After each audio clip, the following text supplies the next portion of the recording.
Salam saudaraku yang dikasihi Tuhan.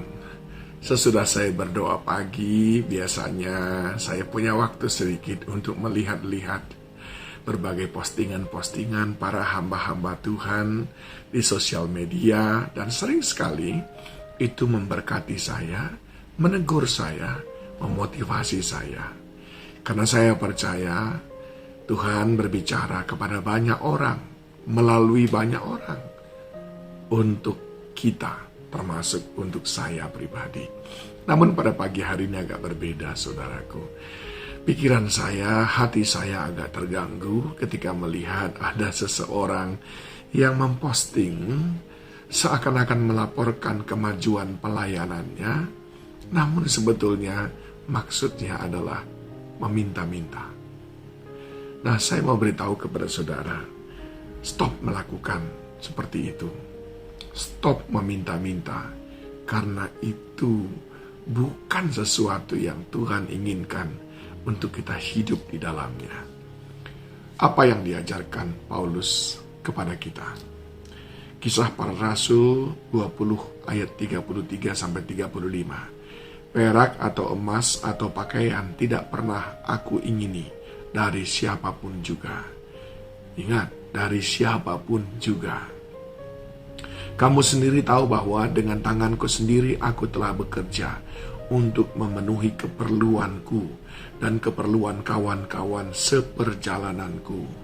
Dalam segala sesuatu telah kuberikan contoh kepada kamu bahwa dengan bekerja demikian kita harus membantu orang-orang yang lemah dan harus mengingat perkataan Tuhan Yesus.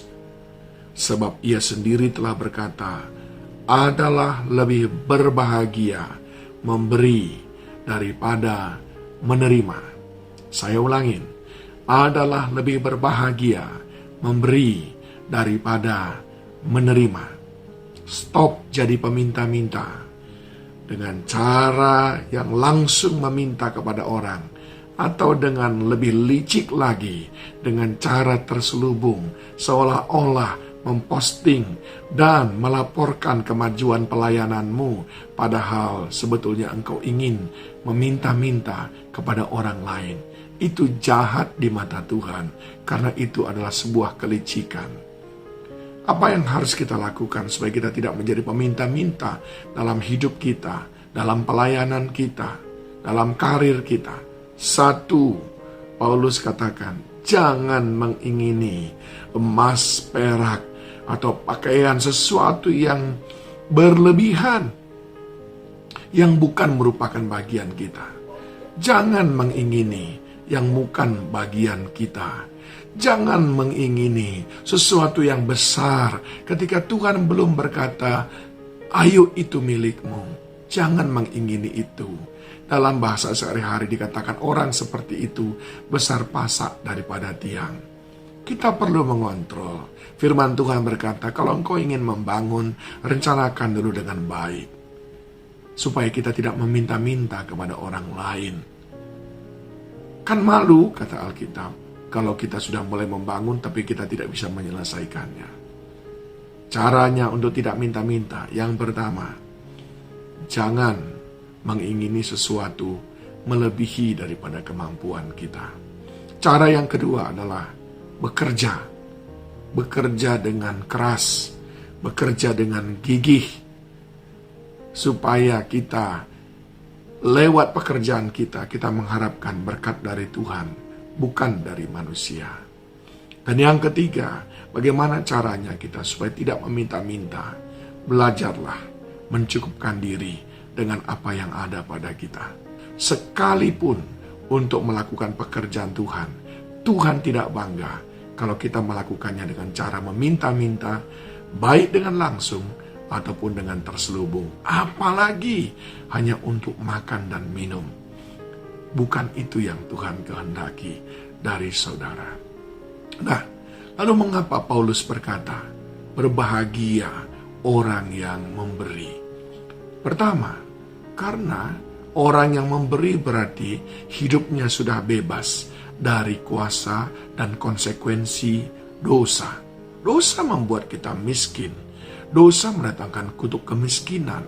dosa membuat kita terputus dari penyediaan Tuhan, sebagaimana kitab Yesaya mengatakan.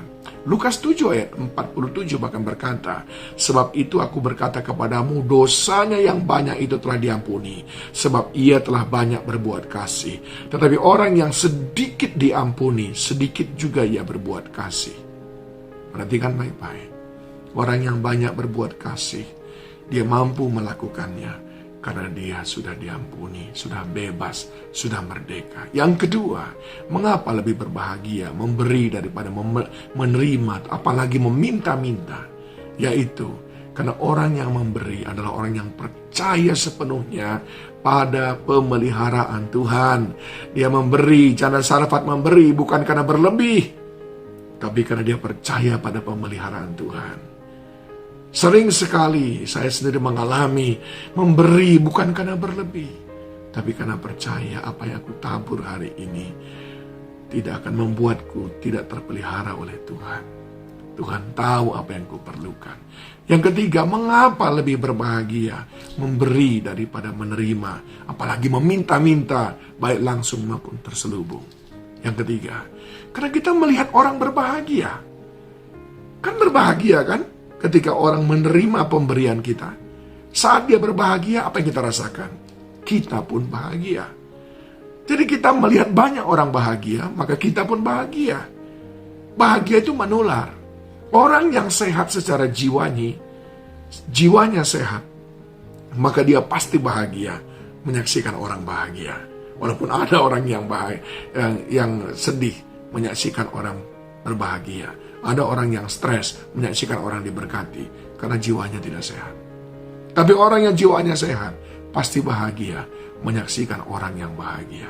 Salah satu membuat orang bahagia adalah dengan menerima pemberian daripadamu. Dan salah satu membuatmu berbahagia adalah dengan melihat orang berbahagia. Dan yang keempat, saudaraku, mengapa lebih berbahagia memberi daripada menerima?